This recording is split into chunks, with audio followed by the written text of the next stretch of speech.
Okay दोस्तों, आज की इस वीडियो में हम पढ़ने जा रहे हैं AC series circuit. AC series circuit को समझने से पहले आपको सर्किट समझना होगा। सर्किट कहते किसे हैं? सर्किट में एटलीस्ट एक सोर्स होगा और उसके अंदर कुछ कंपोनेंट्स होते हैं। दोस्तों, सोर्स एसी भी हो सकता है और डीसी भी हो सकता है। अगर सोर्स एसी है तो वो सर्किट कहलाता है एसी सर्किट्स, और सोर्स अगर डीसी है तो उसे बोलते हैं डीसी सर्किट्स। कंपोनेंट्स में क्या क्या हो सकता है? बहुत सारे कंपोनेंट हो सकते हैं लेकिन जो बेसिक एंड फंडामेंटल कंपोनेंट्स हैं, पैसिव कंपोनेंट, वो होते हैं रेजिस्टेंस, इंडक्टर एंड कैपेसिटर। तो हम बेसिकली फिलहाल इन्हीं कंपोनेंट्स को मान लेते हैं। सोर्स को हम या तो आइदर डीसी एसी और तो डीसी मान लेते हैं, और कंपोनेंट को आइदर रेजिस्टेंस, इंडक्टर और कैपेसिटर मान लेते हैं। नाउ अगर इसके साथ कंपोनेंट जोड़ते हैं, सोर्स के साथ कंपोनेंट हम जोड़ते हैं, तो उनको दो तरीके से जोड़ सकते हैं, या तो सीरीज में या पैरेलल में। अगर उसको साथ पैरेलल में जोड़ेंगे तो उसको बोलते हैं पैरेलल सर्किट। अगर उसको कंपोनेंट को सीरीज में जोड़ते हैं तो वो कहते हैं सीरीज कंपोनेंट। नाउ अब सर्किट के अंदर चूँकि सोर्स और कंपोनेंट्स दोनों हैं, तो ये दोनों मिलके डिफरेंट टाइप ऑफ सर्किट बनाते हैं। अगर डीसी सोर्स है और कंपोनेंट्स पैरेलल में जुड़े हैं तो वो बन जाता है डीसी पैरेलल सर्किट। और अगर सोर्स डीसी है और कंपोनेंट सीरीज में है तो that becomes DC series circuit. इसी तरह से अगर एसी सोर्स है और कंपोनेंट पैरेलल में है तो बिकम एसी पैरेलल सर्किट। और अगर सोर्स एसी है और कंपोनेंट सीरीज में है then it becomes AC series circuit. So in this video we are going to study about the AC series circuit. Now series circuit का मतलब ये होता है उसके कंपोनेंट सीरीज में है। कंपोनेंट है रेजिस्टेंस, इंडक्टर एंड कैपेसिटर। अब ऐसा हो सकता है कि उसके अंदर या तो सिर्फ रेजिस्टेंस ही रेजिस्टेंस हो सर्किट के अंदर, along with AC सोर्स सिर्फ रेसिस्टेंस हो, तो that will called purely resistive circuit. अगर सर्किट में सोर्स के साथ सिर्फ इंडक्टर लगा हुआ है तो उसे बोलते हैं प्योर इंडक्टिव सर्किट। अगर कैपेसिटर लगा तो प्योर कैपेसिटिव सर्किट। इसी तरह से अगर उस सर्किट के अंदर रेसिस्टेंस और इंडक्टर सीरीज में लगे हुए हैं तो that becomes RL circuit, series circuit. इसी तरह से रेसिस्टेंस और कैपेसिटर भी लगा हो सकता है, उसे कहते हैं आरसी सर्किट। इंडक्टर और कैपेसिटर लगा हो सकता है, उसे कहते हैं एलसी सर्किट। और ऐसा भी हो सकता है कि उसी सोर्स के साथ रेसिस्टेंस, इंडक्टर और कैपेसिटर तीनों कंपोनेंट लगे हों और वो सीरीज में हों, that is called RLC series circuit. Now so let us study each and every type of circuits exclusively. Let us take first the purely resistive circuit. Purely resistive circuit का मतलब है कि एक उस सर्किट के अंदर एक एसी सोर्स है और सिर्फ रेसिस्टिव एलिमेंट है, रेसिस्टर लगा हुआ है। तो वो सर्किट कैसे बिहेव करता है? देखिए, चूँकि रेसिस्टर एक लीनियर डिवाइस है तो it follows the Ohm's law, ठीक है। एंड रेसिस्टर जो है एसी और डीसी के लिए इक्वली बिहेव करता है। मतलब इसका काम है करंट को रेसिस्ट करना। अगर डीसी सोर्स भी लगेगा तो भी वो करंट को उसी रेशियो से रेसिस्ट करेगा, और एसी भी होगा तो भी उसी हिसाब से उसको रेसिस्ट करेगा। तो एक प्योरली रेसिस्टिव सर्किट को इस तरह से बनाएंगे। ये हमारा एसी सोर्स हो गया और ये रेसिस्टर एलिमेंट हो गया। नाउ चूँकि ये एसी सोर्स है तो वोल्टेज बनेगी V equal to V M sine omega T. तो करंट क्या होगा? करंट भी obviously I equal to M sine omega T होगा, ठीक है। तो दिस विल बी, अगर हम वेक्टर से स्टडी करेंगे तो ये वोल्टेज का वेक्टर है तो करंट का वेक्टर उसी डायरेक्शन में होगा। मतलब वोल्टेज बढ़ेगा तो करंट भी बढ़ेगा, वोल्टेज कम होगा तो करंट भी कम होगा।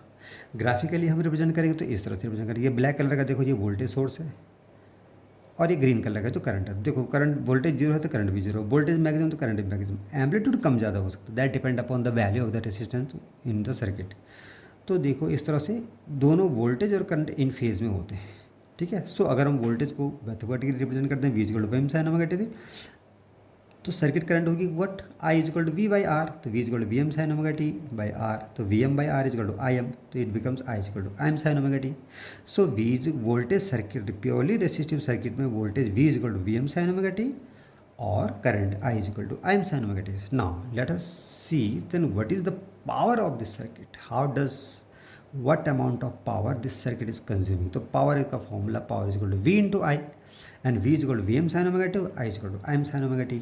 तो V M I M sine square omega T, दो से मल्टीप्लाई डिवाइड कर सकते हो, V M I M by two sine square omega T. Two sine square omega can be written as one minus cos two omega T. So cos two omega T की value जो है ना zero हो जाती है एक half cycle के दौरान या एक कंप्लीट साइकिल के दौरान। So we will not discuss in details कि ये कैसे होता है, बट जस्ट अंडरस्टैंड जहाँ टू ओमेगा टी हो गया तो इट्स वैल्यू जीरो हो जाती है, तो बचता है फिर V M I M by two only.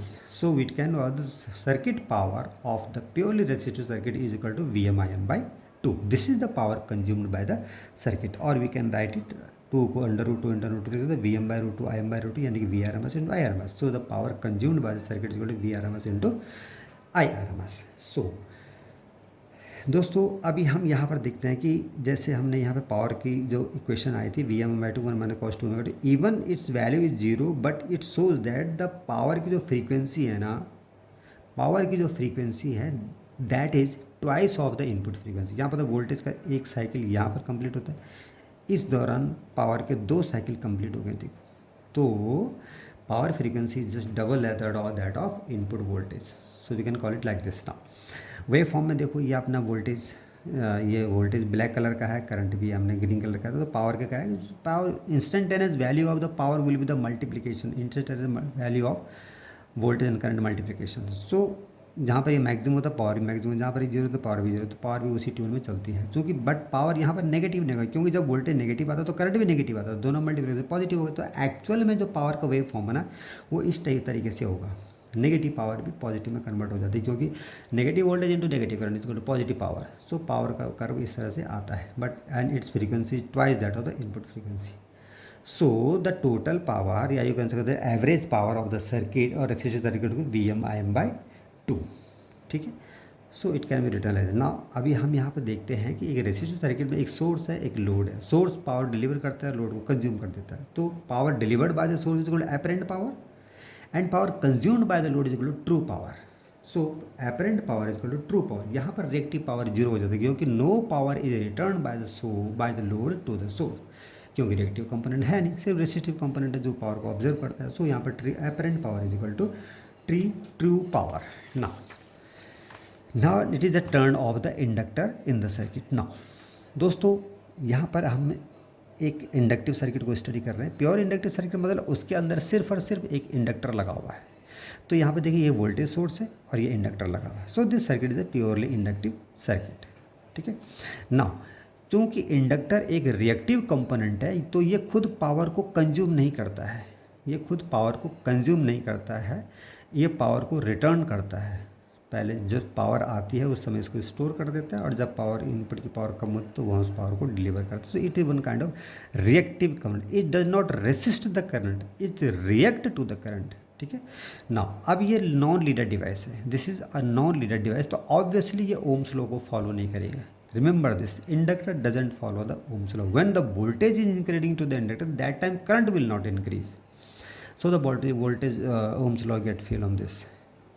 Current और वोल्टेज एक जैसे ही होंगे, बट डिफरेंस होने दीजिए। यहाँ पर करंट जो है 90 डिग्री पीछे चल रही होती है वोल्टेज से। कैसे चलती है वो हम आपको यहाँ पे बताते हैं, ठीक है। नाउ ये एक इंडक्टिव सर्किट है जिसके अंदर V equal V M sine omega T है, तो हमने करंट भी अप्लाई कर दिया। Current obviously will be I M sine omega T, but what happens, यहाँ पर करंट जो है 90 डिग्री पीछे होती है। तो वेक्टोरिकली हम इसको इस तरह रिप्रेजेंट करके ये वोल्टेज है, करंट 90 डिग्री पीछे हो जाती है, ठीक है। नाउ करंट की वैल्यू होगी क्या अगर हम मैथमेटिकली ये रिप्रेजेंट करते हैं कि V equal to V M sine omega T, हमने अप्लाइड वोल्टेज किया तो करंट कितना होगा। इससे पहले इसको करंट निकालने से पहले हम ये जानना ज़रूरी है कि इंडक्टर के अक्रॉस जो वोल्टेज ड्रॉप होता है उसकी वैल्यू क्या होती है। उसकी वैल्यू होती है L D I over D T. L is the inductance of this inductor and rate of change of current. When the rate of change of current is maximum, then only the current will maximum. और rate of change of current कब maximum होता है, जब वो zero crossing हो रहा होता है। इसीलिए जब वोल्टेज जीरो क्रॉसिंग हो रहा है that time current is maximum, and when the voltage is maximum that time rate of changes बिल्कुल कम होता है, तो वहाँ पर current is equal to zero हो जाती है। तो हम कहने का मतलब यहाँ पर ये है कि current is not maximum when voltage is maximum, current is maximum only when the rate of change of the voltage is maximum when the rate of change of current is maximum. So कहने का मतलब है कि voltage developed across inductor is given by V L and V is equal to minus of L D I over D T, ठीक है। That will we study in details in Faraday law of electromagnetic induction. So this is VL, voltage developed across inductor is equal to minus L di over dt, and this voltage is equal to minus of this। जो हम voltage ये apply करेंगे कोई circuit component तो और है नहीं यहाँ पे, तो this voltage is equal to this voltage minus of this voltage, तो V is equal to V M sine omega T. तो हमने अप्लाई किया V is equal to V L is equal to minus L D I over D T, this is the voltage across. ना तो V L is equal to minus of V M of this input voltage V, तो minus V से minus से कटिए तो V is equal to L D over D T. Now अब हम इसको जो है रीअरेंज करते हैं। V is equal to V M sine omega T is equal to L D over D T. Rearrange करते हैं इक्वेशन को, डी टी यहाँ आता है, वी एम बाई एल यहाँ आ जाता है, V M by L of D T sine omega T into D I, V M by L integration करते हैं अब इसको, sin omega t dt and di.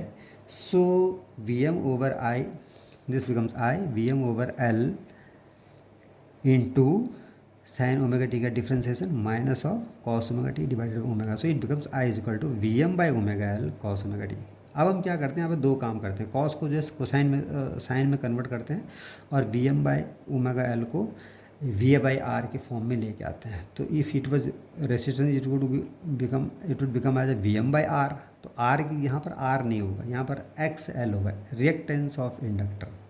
तो obviously omega L is the reactance of the inductor. We will study it later on. तो फिलहाल हम इसको I am मान लेते हैं. तो I is equal to I M cos of omega T. Cos को साइन में कन्वर्ट करते हैं तो sine omega T minus pi by two हो जाता है. ठीक है, चूँकि माइनस साइन को काटने के लिए अगर ये pi by two minus omega T then it is positive. But omega T minus pi by two करेंगे, इसको माइनस साइन के साथ इसको कैंसिल कर दें तो we get I is equal to I M sine omega T minus pi by two. यहाँ पर देखो करंट बिल्कुल उसी तरह से I M sine omega T है but pi by two degree पीछे है. तो कहने का मतलब है अगर सर्किट में सिर्फ इंडक्टर लगा हुआ है तो उसमें करंट 90 डिग्री पीछे होगा. ठीक है, तो सर्किट की पावर देखो कितना होता है, power is equal to V into I. तो V is equal to V M sine omega T और current is equal to I is equal to I M sine omega T minus pi by two. दोनों को multiply करो, V M I M into sine omega two into sine of omega T minus pi by two को हम क्या करेंगे, cos में convert कर देंगे. This become cos omega T minus of cos omega T. So V M I M sine omega two cos omega T, दो से multiply करते डिवाइड करते V M I M by two sine omega T cos two sine two omega T. Again फिर यहाँ पर देखो sine two omega T twice the frequency of the input voltage. So obviously इसकी value zero, किसकी value zero की power equal to zero. तो कहने का मतलब इंडक्टिव सर्किट में पावर कंजम्पशन इज जीरो. कहने का मतलब ये हुआ कि जो भी पावर सोर्स ने लोड को दिया, लोड ने उसको स्टोर किया और थोड़ी देर बाद अगले हाफ साइकिल में उसको वापस कर दिया. तो पावर डिलीवर हो रही है और लोड उसको फिर वापस कर दे रहा है. तो consumption of the power in the circuit is absolutely zero and power frequency is twice of that of input frequency. Now यहाँ पर हम देख सकते हैं कि हमने वोल्टेज अप्लाई किया, करंट 90 डिग्री पीछे है. देखो जो नीचे से शुरू होता है वो 90 डिग्री पीछे होता है, जो ऊपर होता है वो आगे होती है. तो इस तरह से करंट का ये ग्राफ इस तरह से ठीक 90 डिग्री पीछे रन करता है. ना पावर का graph voltage into current. Voltage zero है तो ऑब्वियसली वोल्टेज पावर भी जीरो. यहाँ पर आप उसकी बात करें वोल्टेज पॉजिटिव बढ़ती है, करंट जो है नेगेटिव पे है, तो V into I will be negative. तो इस तरह से नेगेटिव है. इस पॉइंट पर क्या होता है, करंट जो है जीरो होता है, वी मैक्सिमम है. तो इसको ऑब्वियसली इस पावर की वैल्यू वी इंटू आई इस विल बी जीरो. तो यहाँ पे जीरो हो जाता है. नेक्स्ट हाफ साइकिल में पॉजिटिव वोल्टेज भी पॉजिटिव, करंट भी पॉजिटिव, तो इसकी वैल्यू पॉजिटिव आ जाती है सर. नेक्स्ट साइकिल में वोल्टेज नेगेटिव है, करंट भी नेगेटिव है. ठीक है, सो तो यहाँ पर क्या है वोल्टेज दिस पोर्शन में current voltage negative current positive, तो ये नेगेटिव वैल्यू हो जाती है. ठीक है, उसके बाद ये पॉजिटिव. इस तरह से पावर की फ्रीक्वेंसी जो है ना इनपुट वोल्टेज के अकॉर्डिंग और करंट के अकॉर्डिंग पावर इस तरह से चेंज हो जाती है. तो चूँकि this is twice of the frequency of the input voltage, तो इसकी पावर एवरेज पावर जीरो हो जाती है. ठीक है, सो हम इस तरह से भी समझ सकते हैं इसको कि इस तरह से समझ सकते हैं इसको कि एक जो हाफ साइकिल है हमने उसको थोड़ा डिटेल्स में यहाँ पे बनाया है. ये वोल्टेज है और करंट 90 डिग्री पीछे इस तरह से चल रही है. तो जो ये फर्स्ट ये एक हाफ साइकिल है, हाफ साइकिल का ये क्वार्टर साइकिल में वोल्टेज पॉजिटिव करंट नेगेटिव है, तो ऑब्वियसली पावर विल भी नेगेटिव लाइक दिस. यहाँ पर जीरो करंट जीरो है, उसके बाद क्या होगा पॉजिटिव वोल्टेज पॉजिटिव करंट, तो obviously their power will B positive. तो यहाँ पर क्या हो रहा है, यहाँ पर सोर्स डिलीवर कर रहा है पावर लोड को, तो इंडक्टर उस पावर को लेता है स्टोर कर देता है. ये सोर्स से पावर को लेता है स्टोर कर देता है. जैसे ही ये वोल्टेज कम होने लग जाता है, ये वोल्टेज कम होने लग जाता है, ये वोल्टेज कम होने लग जाता है, तो यहाँ से पावर फिर डिलीवर होती है, लोड से पावर सोर्स को डिलीवर होती है जब वोल्टेज डाउन हो रहा होता है. तो फर्स्ट ये हाफ साइकिल है इनपुट वोल्टेज का, इसके हाफ साइकिल का जो क्वार्टर साइकिल है उसके अंदर पावर लोड को डिलीवर हो रही है और नेक्स्ट क्वार्टर साइकिल में लोड से पावर सोर्स को आ रही है. तो जितनी पावर लोड सोर्स लोड को दे रहता है, नेक्स्ट क्वार्टर साइकिल में वो सोर्स लोड को दे जा रहा है, वो लोड सोर्स को दे रहा होगा. तो पावर का ट्रांसफ़र चलता रहता है इस तरह, और सर्किट का पावर कंजम्पशन जीरो है. तो यहाँ पर अपेरेंट पावर और ट्रू पावर में इस तरह से रिलेशन होता है कि true power is equal to apparent power, apparent power is equal to reactive power. जितनी पावर देगा उतनी पावर वापस कर देता है, तो true power is equal to zero. तो ये है इंडक्टिव सर्किट के डिटेल्स। यहाँ पर हमने ये समझाने की कोशिश करी है जब फ्रीक्वेंसी ट्वाइस हो जाती है तो उसका जो एवरेज वैल्यू होता है वो जीरो आता है। That is why the average power of this purely inductive circuit is zero. ठीक है, सो इस तरह से हम इसको मैथमेटिकली कैलकुलेट कर सकते हैं। No need to go in detail of this. Now the next type circuit, third और इम्पॉर्टेंट टाइप ऑफ सर्किट है that is purely capacitive circuit. एक ऐसा सर्किट जिसमें एसी सोर्स लगा हुआ है और सिर्फ कैपेसिटर लगा हुआ, तो that will called purely capacitive circuit. हालांकि थोड़ा बहुत रेजिस्टेंस सर्किट में होता है but we consider it as a purely capacitive circuit. तो कैपेसिटिव सर्किट में वोल्टेज अप्लाई करेंगे, sinusoidal voltage V M sine omega T, current is equal to I M sine omega T. But यहाँ पर फिर current क्या होगा, 90 degree आगे हो जाता है, लीडिंग हो जाता है, just opposite to that of inductor. तो अगर हम वोल्टेज को इस तरह से रिप्रेजेंट करेंगे तो ऑब्वियसली करंट 90 डिग्री आगे हो जाती है। प्योरली कैपेसिटिव सर्किट में करंट 90 डिग्री लीडिंग में होता है और वोल्टेज 90 डिग्री लैगिंग में होता है। ठीक है ना। कैपेसिटर भी एक नॉन लीनियर डिवाइस है, इसीलिए यह भी ओम्स लॉ को फॉलो नहीं करता है। It behaves differently. अगर एसी सर्किट के साथ इसको लगाएंगे तो सबको इट बिहेव डिफरेंटली, और डीसी के लगाएंगे तो सबको it will behave something differently. ठीक है, नॉन लीनियर डिवाइस है तो obviously it should not follow the Ohm's law. Now circuit voltage क्या होगा, V equal to V M sine omega T. अब सर्किट करंट क्या होगा, चूँकि कैपेसिटर लगा होता है, कैपेसिटर में जो सर्किट करंट को निकालने का formula I equal to D Q और D T F, and Q is equal to C V, तो C D V by D T हो गया, तो I is equal to C D V by D T, and V is equal to V M sine omega T, तो I is equal to C V M D by T sine omega T cos omega T into omega. तो सी omega जो है पीछे आ जाता है और we M बचता है, V M by 1 by omega C sine of, इसको सिनुसॉइडल के फॉर्म में लाते हैं, omega T plus pi by 2, और दिस बिकम्स आई एम, तो I is equal to I M sine omega T plus pi by 2। ठीक है, this is the equation of the current of the purely inductive और capacitive circuit. यहाँ difference only that capacitive circuit में current 90 degree leading में आता है और inductive circuit में 90 डिग्री लैगिंग रहता है। वे फॉर्म को हम इस तरह से समझ सकते हैं, ये वोल्टेज है हमारा ब्लैक कलर में और रेड कलर में करंट है। देखो करंट लीडिंग में है, यहाँ से शुरू होना ऊपर वाली साइड से, तो करंट 90 डिग्री लीडिंग में है। ठीक है, नाउ इसका पावर कर्व कुछ इस तरीके से आएगा, जैसे मैं पहले ही बताया जा चुका है। जब वोल्टेज जीरो है, कोई भी एक जीरो है तो वो जीरो हो जाएगा। यहाँ पर जो है मैक्सिमम पॉजिटिव वोल्टेज है, पॉजिटिव करंट है, तो पावर ही पॉजिटिव होगा। इस साइकिल के बाद करंट नेगेटिव आ जाता है, वोल्टेज पॉजिटिव है तो नेगेटिव पावर आ जाता है। इसके बाद फिर यहाँ पर क्या होता है, करंट भी नेगेटिव, वोल्टेज भी नेगेटिव, चाहे वो रिकवरी क्यों ना कर रही हो। तो यहाँ पर ये पावर इस तरह पावर, यहाँ पर हम देखते हैं कि एक हाफ साइकिल के अंदर पावर की 2 फ्रीक्वेंसी हो गई।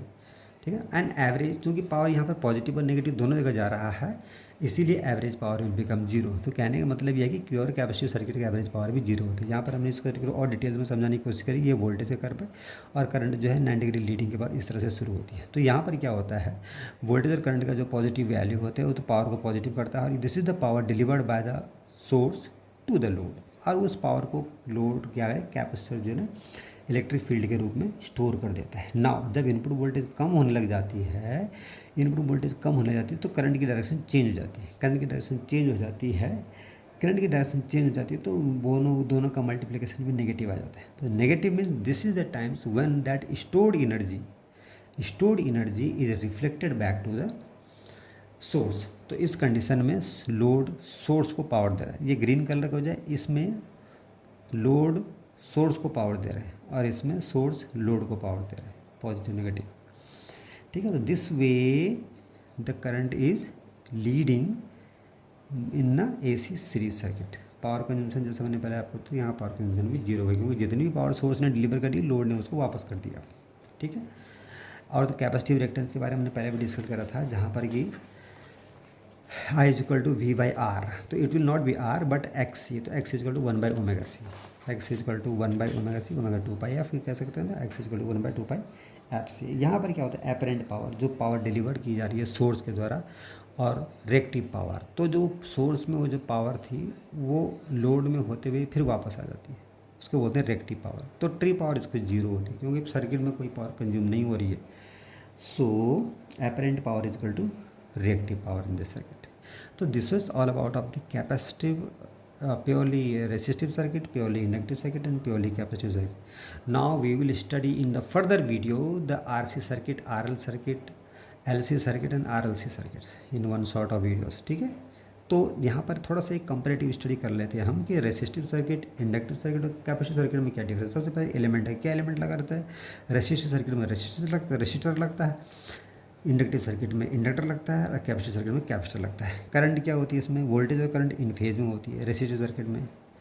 इंडक्टिव सर्किट में क्या होता है, करंट 90 डिग्री लैगिंग में होता है और कैपेसिटिव सर्किट में करंट 90 डिग्री लीडिंग में होता है। पावर फैक्टर क्या होता है, power factor is the angle cosine of the angle between voltage and current. अब रेसिस्टेंस में तो के केस में वोल्टेज और करंट हमेशा इन फेज में है, तो उनके बाद पावर फैक्टर जो फेज एंगल 0 हो जाता है। फेज एंगल 0 है तो cos phi is equal to 1, तो इसका पावर फैक्टर रेसिस्टिव एलिमेंट का पावर फैक्टर 1 होता है। इंडक्टिव सर्किट के बाद cos 90 हो जाएगा तो उसकी वैल्यू 0 हो जाती है। इसी तरह से कैपेसिटिव सर्किट में भी पावर 0 हो जाती है। एनर्जी स्टोर कैसे करता है, रेसिस्टर एनर्जी स्टोर कैसे करता है, रेसिस्टर एनर्जी को स्टोर करता नहीं है, जो वोल्टेज आते हैं उसको कंज्यूम कर देता है। लेकिन इंडक्टिव सर्किट में एनर्जी को स्टोर किया जाता है। कौन स्टोर करता है, इंडक्टर करता है। किस फील्ड में स्टोर करता है, मैग्नेटिक फील्ड में। इसी तरह से कैपेसिटर में इलेक्ट्रिक फील्ड के रूप में एनर्जी को चार्ज करके रखता है। ठीक है ना। सर्किट का नेचर क्या होता है, अगर रेसिस्टिव एलिमेंट है तो इसको बोलते हैं रेसिस्टिव सर्किट, अगर इंडक्टर लगा हुआ तो इसको बोलते हैं इंडक्टिव सर्किट्स, और अगर कैपेसिटर लगा तो उसको बोलते हैं कैपेसिटिव सर्किट। इसका रेसिस्टेंस क्या होता है, जो रेसिस्टिव सर्किट है उसका जो रेसिस्टेंस है उसको R से रिप्रेजेंट करते हैं। अगर इंडक्टर लगा हुआ है तो इंडक्टर को रिप्रेजेंट करने के लिए हम XL इक्वल टू पाई करते हैं। कैपेसिटेंस को डिनोट करने के लिए हम इसको X equal 1/2FC, capacitive reactance X equal 1/2FC हो जाता है। This is all about of purely inductive, purely resistive, purely capacitive AC series circuit.